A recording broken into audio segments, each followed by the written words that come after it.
Kak. Hai, selamat malam. Welcome back to my YouTube channel, teman-teman. Ini mungkin episode kedua kali ya. Episode kedua apa episode ketiga ya, saya lupa. Kali ini saya ngajak teman saya Eca.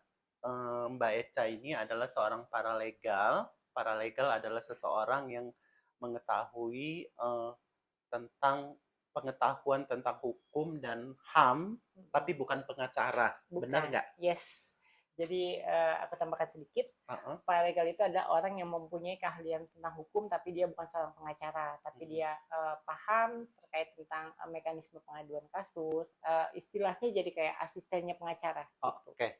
Nah, Mbak Eca ini banyak mendampingi, terutama mendampingi teman-teman transpuan yang terkena kasus kriminalitas, baik mendampingi itu mungkin ini ya, ada diskriminasi nggak dalam penanganan kasusnya, kira-kira seperti itu ya? Mungkin. Oke, jadi aku jelaskan. Hmm. Pendampingan yang aku lakukan adalah pendampingan untuk teman-teman komunitas yang mendapatkan kekerasan berbasis OGSC gitu. Jadi kayak teman-teman ada sebagian masyarakat di Nanti Sogi SC-nya kalau nggak tahu nanti kita bahas tersendiri ya. Tapi iya betul.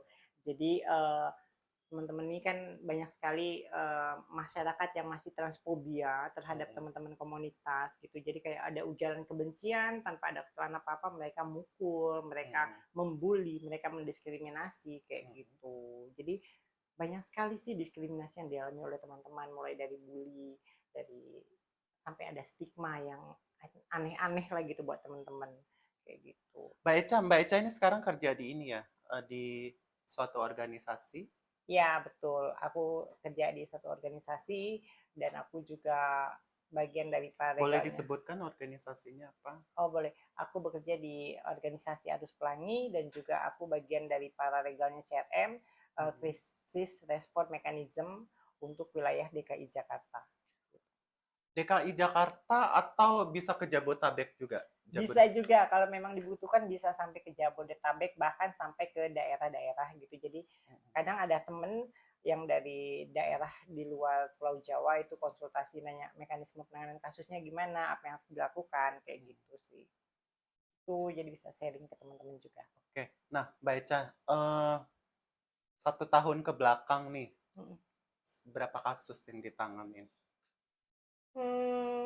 Kasus yang litigasi dan non litigasi itu nggak hitung ya, ada berapa. Oh, kemarin tuh aku sempat hitung ada sekitar 10 dalam periode dari Januari ke sampai Juni itu ada sekitar 10 kasus gitu. Itu ada yang litigasi dan non litigasi gitu. Dan itu banyak kasusnya ada kekerasan dalam pasangan, ada stigma dan diskriminasi dari masyarakat itu gitu. Nah, kalau di lapangan itu pendampingannya seperti apa sih, Mbak?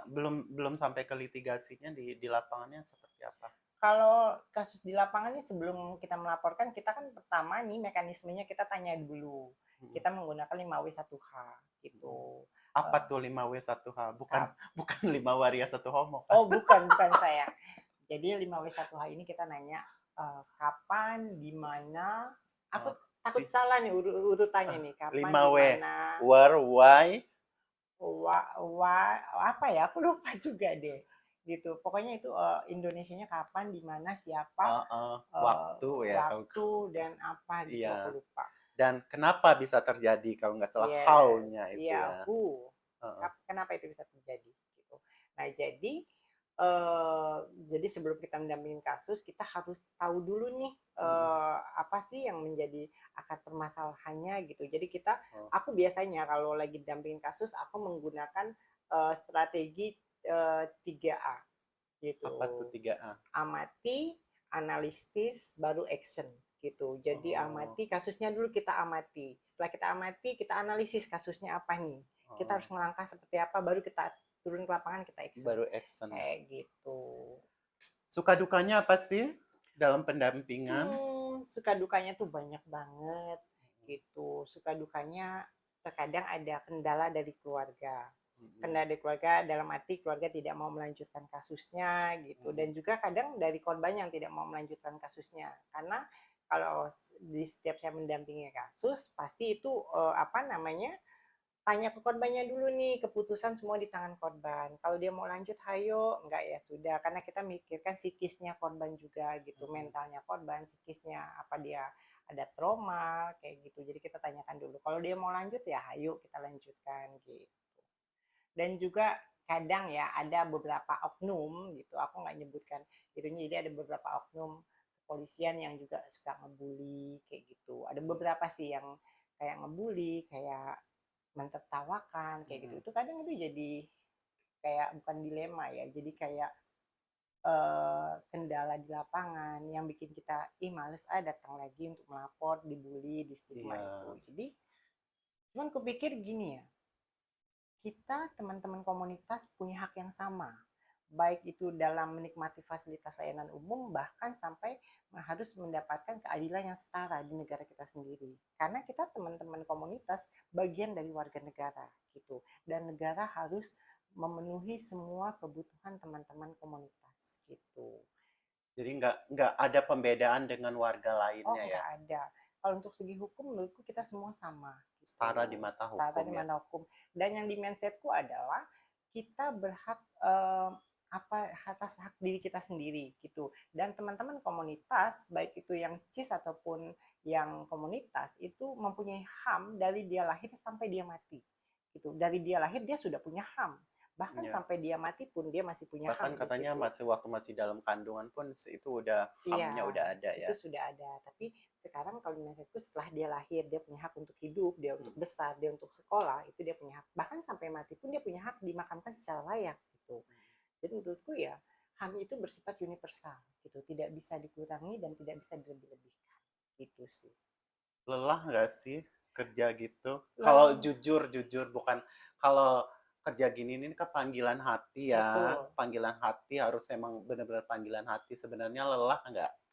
Kalau dibilang lelah, jujur dari hati itu lelah banget gitu. Cuman menurutku ini kerja-kerja kemanusiaan Iya. gitu. Kalau dibilang capek ya capek, kita juga punya batas ke apa ya, rasa lelah. Kita juga manusia atau bukan robot yang punya rasa lelah, rasa jenuh gitu. Terkadang kalau lagi dampingin kasus tuh ya, kadang suka sampai malam tuh nggak tidur, mikirin besok gue harus gimana nih di kantor polisi, terus di pengadilan harus gimana kayak gitu. Dibilang capek-capek, cuman gimana, kembali lagi ke panggilan hati gitu. Jadi setiap pekerjaan aku jadikan hobi, jadi ya nggak terlalu dirasakan capek banget. Jadi oh ini hobi gue, ya udah jalanin aja. Passionnya ya. Yes. Nah, sepanjang kasus yang Mbak Eca dampingi, Hmm. eh, ada nggak sih perlakuan penegak Oknum. hukum, Hmm. atau kayaknya kita capek ya menyebutnya oknum, Hmm. oknum terus, emang seberapa banyak sih oknum gitu? Ada nggak sih yang sampai, ya kan kalau dengar-dengar katanya kalau teman-teman transpuan ketika terkena kasus hukum itu harus digundulin, karena Hmm. pernah Hmm. ada temen aku satu juga yang Hmm. dulu terkena kasus undang-undang ITE ITE itu ya. akhirnya digundulin Ya, gitu. aku pernah dengar itu. Kasus aku pernah dengar. Nah, sekarang ini juga kita lagi melakukan advokasi terkait sel, bukan kita untuk merasa dispesialkan ya. Gitu maksudnya selnya terpisah gitu. Walaupun jenis kelaminnya masih laki-laki tapi selnya harus dipisahkan gitu. Jadi untuk semua masyarakat untuk lebih aware gitu, untuk lebih peduli gitu sama teman-teman. Kita sama-sama manusia dan kita hidup bagaimana caranya manusia itu bisa memanusiakan manusia lain gitu.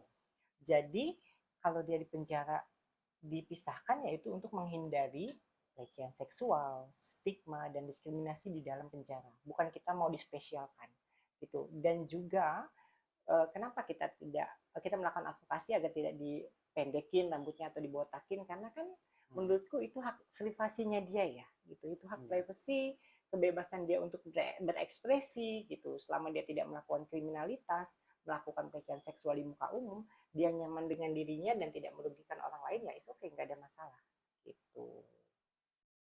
Tapi gimana Mbak, kalau sekarang perlakuan penegak penegak hukum ketika seseorang teman-teman transpuan atau teman-teman gay yang emang rada-rada ngondek gitulah, perlakuan penegak hukum itu sekarang bagaimana? Ya, ada yang sudah ramah dengan HAM, ada yang sudah mungkin terkapasitas dengan HAM, ada sebagian yang belum ramah gitu. Bahkan ada Masih yang ada lah ya. ketawa-ketawa gitu. Bukan hanya di apa ya, layanan itu ya, layanan penegak hukum aja. Di layanan publik lainnya pun kayak di layanan kesehatan, kayak di perbankan, itu masih ada beberapa orang yang suka kayak ketawa-ketawa kalau lihat nama dan ekspresi kita berbeda gitu. Namanya kok laki tapi kok ekspresinya perempuan, itu masih ada gitu. Jadi memang apa namanya, kita memang harus berani advokasi sih, menjelaskan gitu biar mereka terbuka dengan keberagaman identitas dan ekspresi gender kawan-kawan kayak gitu. Sebenarnya aku juga pernah bahas di TikTok terkait itu ya. Mm-mm. Mungkin mereka pertama kaget, emang kita maklumi, mungkin terkadang karena Mm-mm. nama di KTP kan masih nama pemberian orang tua Nama ya. lahir. Terus sekarang penampilan sudah cantik dan segala macam. Kita maklumin mereka kaget pertama, tapi sangat tidak dibenarkan jika terus itu jadi bahan tertawaan kan. Yes, Ya. itu nggak sepakat aku. Kalau senyum-senyum sebentar itu kita maklumin, ketawa sebentar itu mungkin dia kaget gitu, belum pernah melihat. Tapi kalau masih diteruskan untuk jadi bahan tertawaan, saya rasa itu sangat tidak dibenarkan. Ya, Gitu loh, ya. itu justru menjadi kelakuan yang melecehkan gitu, melecehkan dalam arti kayak menjatuhkan martabatnya orang di mata umum gitu, di muka umum tuh dia kayak mentertawakan, dia seakan-akan jadi kayak mengajak orang untuk ikut menertawakan kita, padahal itu kan tidak diperbolehkan gitu. Kalaupun dia sudah tahu nama kita, ya cukup dia tahu saja gitu, bukan untuk ditertawakan. Apa yang salah sih dengan diri Mbak Eca kita? pernah menangani kasus seperti itu? Aku enggak, aku pernah nanganin itu, dan itu juga apa, aku tegur langsung orangnya gitu. Aku tegur langsung orangnya gitu. Karena menurutku kalau kita diam saja ini akan terus berkelanjutan. Dan ini menurutku mata rantai yang harus diputus gitu. Kalau kita diam kan besok kita datang ke situ lagi, dia akan melakukan itu lagi. Jika kita langsung melakukan teguran hari itu juga, besok kita datang dia nggak akan melakukan itu lagi karena dia sudah tahu, oh nanti gue nggak boleh nih begini, gue sudah ditegur kayak gitu. Itu sebuah peringatan sih, itu peringatan untuk bukannya kita mau dihormati atau apa ya, maksudku kan kita hidup bermasyarakat, saling menghormati dan saling menghargai hak privasi masing-masing selama dia tidak merugikan orang lain gitu. Jadi kalau ada kasus yang dia ketawa-ketawa, tegur langsung aja gitu. Tapi kita tegurnya secara baik-baik, tidak frontal gitu. Kak, kenapa kak? Apa ada yang salah dengan pakaian saya? Apa yang salah dengan ini? Kayak gitu. Itu sih tegur baik-baik aja. Nah, ya, kalau teman-teman transpuan nonton tayangan video ini nantinya, kalau yang menemukan seperti itu, kalau teman-teman berani mengadvokasinya, silakan diadvokasi dengan cara yang baik, dengan bahasa yang baik, dengan bahasa yang santun dan lain-lain ya. Jelaskan secara yang baik-baik, jangan lagi menambah stigma buruk untuk teman-teman gitu. Kita ngomong random aja ya. Nah, kembali ke penanganan kasus nih. Kalau nemuin kasus yang teman-teman transpuan dibunuh tuh, Mbak Eta kan harus ke kamar mayat nih ya. Oh iya itu. Ada cerita-cerita horor nggak sih di balik itu? Iya. Jadi awalnya gini, aku tuh pernah udah beberapa kali nanganin kasus teman-teman trans yang meninggal di kamarnya, yang meninggal tenggelam gitu. Itu masuk ke rumah sakit di Jakarta, di rumah sakit RSCM, aku ke kamar mayat itu baunya udah menyeruak banget kan. Bau apa ya, mayat busuk gitu. Terus pas dibuka badannya bengkak, matanya keluar kayak gitu. Terus aku awalnya takut gitu kan, deg-degan gitu. Dari 100 meter aja udah kecium baunya, bau busuk gitu. Terus yang matanya keluar, udah belatungan tuh udah ngeri banget gitu. Tapi seiring berjalannya waktu udah mulai terbiasa nih gitu. Lihat yang kayak begitu-begitu tuh di rumah sakit. Udah nggak kaget? Nggak kaget. Tapi setelah pulang, itu ketakutan sendiri mbak aku. Pas pulang aku takut, pas mau tidur. Jadi keinget gitu ya? Kayaknya dia derek di situ deh gitu. Jadi ada ketakutan. Oh, pikiran Mbak Eca. Iya, sugestinya aku jadi kayak gitu. Kayak, kayaknya dia ngikutin gue deh. Oh mungkin dia ngikutin mau bilang makasih kali gitu. Jadi tapi tidak diperlihatkan kan? Tidak, jadi itu hanya halusinasi, mungkin halusinasi aja gitu. Karena aku lihat langsung kan di depan mata dibuka gitu. Jadi aku menyaksiin gitu. Ini benar bukan temannya Mbak? Iya teman saya kayak gitu. Dan aku selalu baik itu aku kenal ataupun tidak sama teman komunitas itu, tetap aku bantu gitu. Bahkan aku sampai penjamin untuk gantiin keluarganya gitu. Jadi kan teman-teman ini kebanyakan yang datang ke Jakarta nih apa namanya, dia tuh merantau ke Jakarta, terus dia meninggal, identitas nggak ada, aku jadi penjamin dan ya udah ini harus dimakamkan gitu. Saya yang jamin Pak, nanti kalau ada apa-apa keluarganya tanya ke saya aja, bilang kayak gitu. Gitu sih. Jadi banyak banget itu asam manisnya itu sudah dijalani semua. Sudah dijalanin semua. Betul. Ya ampun, ya begitulah ya teman-teman. Kerja pendampingan komunitas, baik itu apa, mengurusi kasus kriminal atau kematian, terus pengurusan KTP juga kita Betul, urusin Adminduk ya. aku sama Mbak Audi juga ngurusin itu juga agar teman-teman nih bisa menikmati seluruh fasilitas layanan publik karena menurutku Adminduk atau KTP ini sangat penting sekali teman-teman komunitas punya karena itu bisa untuk kalian akses bikin tabungan, terutama BPJS gitu. Kita kan nggak selamanya sehat, kita pasti ada sakitnya juga gitu. Jadi antisipasi teman-teman. Ya kenapa aku sama Audi sama temanku ada Anggun, ada Mbak Titin dan yang lain-lain itu mengadvokasi untuk membuat Adminduk buat kawan-kawan karena itu sih gunanya gitu biar kalian bisa menikmati seluruh fasilitas layanan publik di negara kita tercinta ini gitu. Ada pesan-pesan buat masyarakat luas agar stigma dan diskriminasi ya bukan menghilang ya. Kalau menghilang kayaknya berkurang lah ya, meminimalisir. Gitu. Jadi ada nggak Mbak Eca? Kalau untuk aku pribadi ya, untuk meminimalisir stigma dan diskriminasi untuk teman-teman ya minta sama seluruh, bukan meminta sih, kita harus saling menghargai satu sama lain, kita semua ciptaan Tuhan dan kita juga mempunyai hak yang sama di negara kita. Urusan dosa biarlah Tuhan yang cukup menghakimi kita sesama manusia, kita tempatnya hilap dan dosa, jadi jangan saling membuli, jangan saling menstigma dan saling menyakiti gitu. Yang berhak menghakimi kita ya hanya Tuhan gitu. Yang penting tidak mengganggu dan tidak merugikan orang lain ya. Untuk teman-teman komunitasku juga, untuk teman-teman transpuan, hiduplah berdampingan dan bermasyarakat, jaga attitude dan etika kalian saat kalian tinggal di lingkungan masyarakat gitu, berbaur. Aku tidak pernah melarang kalian untuk berekspresi, tapi sebisa mungkin jaga selalu santun dan ramah-tamah kita terhadap masyarakat kayak gitu. Iya, buat masyarakat juga sama aja kok gitu, teman-teman transpuan manusia juga. Tidak perlu yang ditakutin tidak perlu gitu. ditakutin. Biasa aja gitu. Jadi jangan saling menyakiti lah gitu. Sebenarnya jika kalian saling menyakiti, agama manapun tidak pernah mengajarkan ujaran kebencian gitu. Agama manapun itu mengajarkan kebaikan dan persaudaraan. Terlepas dia bagian komunitas ataupun bukan, ya saling menyayangi. Jika kalian membenci berarti kalianlah yang melakukan sebuah dosa. Membenci manusia yang itu juga ciptaan Tuhan kayak gitu. Oke. Mbak Eca, ini sudah 18 menit. Terima kasih sekali sudah datang, sudah ngobrol-ngobrol, menceritakan tentang pekerjaannya yang berat ya. Tidak semua orang mau, pasti karena kalau Mbak Eca ini waktu istirahatnya nggak ada, kadang pulang malam, tengah malam, hampir jam 2, terus mau tidur di telepon, ada ini. Pekerjaan-pekerjaan itu tidak mudah, tapi siapa lagi kalau bukan teman-teman yang emang tergerak untuk membantu teman-teman komunitas. Tapi tidak menutup kemungkinan tidak hanya membantu teman-teman komunitas, teman-teman perempuan pun dibantu juga atau teman-teman ini lainnya, siapapun yang membutuhkan pendampingan hukum.